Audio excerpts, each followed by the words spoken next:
বরগুনায় শেখ হাসিনাকে দেশে ফেরাতে শপথ পাঠের একটি ভিডিও সামাজিক যোগাযোগ মাধ্যমে ভাইরাল হয়েছে। প্রধানমন্ত্রী শেখ হাসিনার স্বদেশ প্রত্যাবর্তন সফল ও নির্বিঘ্ন করার লক্ষ্যে সকল কর্মকাণ্ড পরিচালনা করব।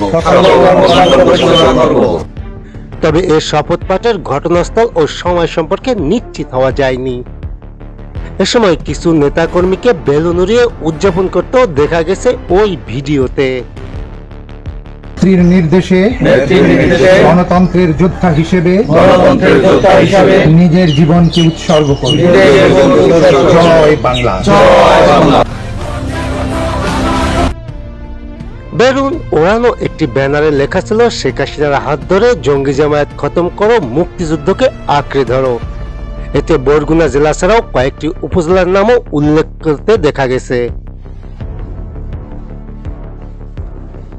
ভিডিওতে নেতাকর্মীদের বলতে দেখা যায়, গৌরবময় মহান বিজয় দিবস 24।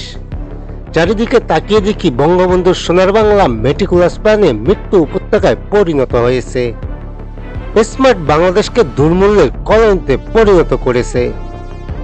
গণতান্ত্রিক ব্যবস্থাকে ছাড়খাড় করে শেখ হাসিনাকে দেশ থেকে বাধ্য করা হয়েছে।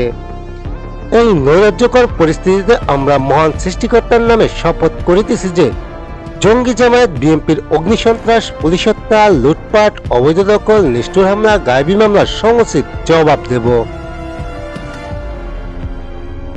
গরিব ও দুঃখী মানুষকে সঙ্গে নিয়ে মৃত গৌরবকে আমরা ফিরিয়ে আনবই।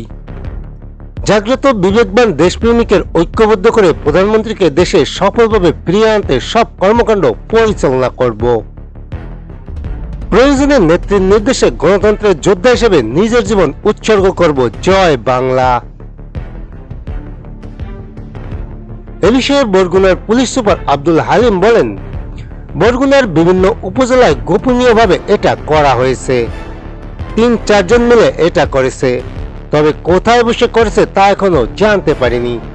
পরবর্তীতে এ বিষয়ে আইনগত ব্যবস্থা নেওয়ার চেষ্টা করা হবে।